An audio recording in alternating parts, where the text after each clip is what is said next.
Alors je continue à lire et à expliquer. Donc c'est l'explication du Rabbi Rogatchov. Qui Tochen avodat yamim elu ou lo rak levatel ha'inyan ha'shlili, nous dit le Rabbi de Lubavitch. Alors si je comprends bien ce que dit mon collègue le Admour de Rogatchov, c'est que tout ce qui concerne cette période tragique, ce n'est pas simplement notre aspiration, n'est pas simplement d'éliminer le mal, de faire disparaître cette tragédie, mais c'est de voir au travers cette tragédie. Vous vous rappelez la phrase de Yirmiyahu?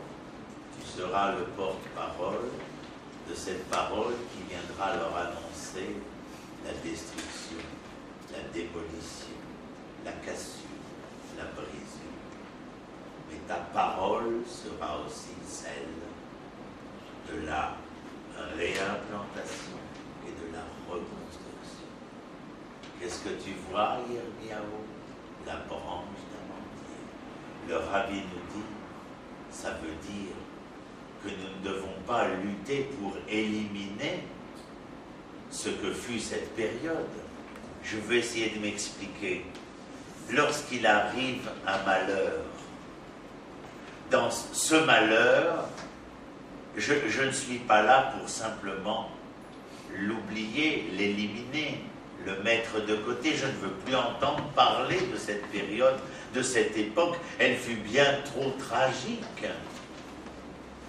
Si vous comprenez ce que le Rabbi nous dit ici, à travers la prophétie de Yirmiyahu et le commentaire du Admour de Rogatchov, c'est qu'il nous dit, non, n'éliminez pas l'événement, ne le mettez pas de côté cet événement, regardez-y à plusieurs fois, vous ne voyez que la branche,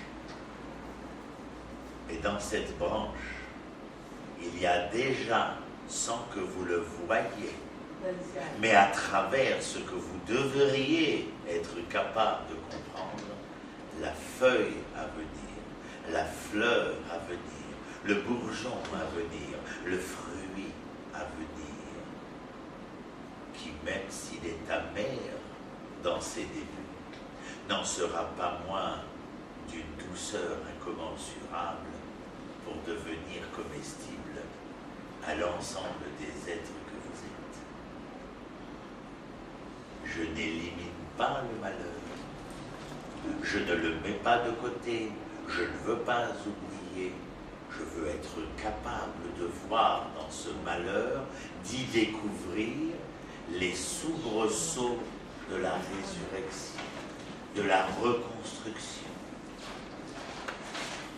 Un homme, un être humain, lorsqu'il perd un être cher, a des jours pour se lamenter, a des jours pour se consoler, et il a les jours pour que ces jours-là lui aient permis de continuer ce pourquoi lui est encore là. Mais si jamais cet être humain venait à se morfondre et à se confondre dans les méandres de sa peine, alors c'est un moribond auquel nous aurions affaire. Un être vivant physiquement, mais mort psychologiquement. Alors les lois sur le deuil sont des lois de reconstruction. Car la peine qui fut la mienne, nul ne la remet en cause.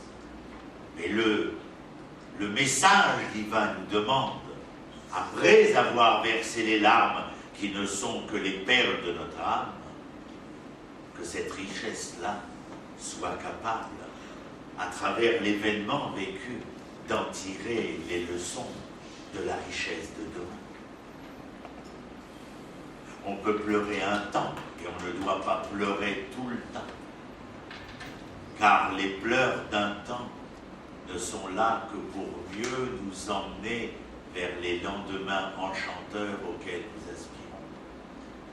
Et vous pensiez que le petit Jérémie n'avait vu qu'une branche.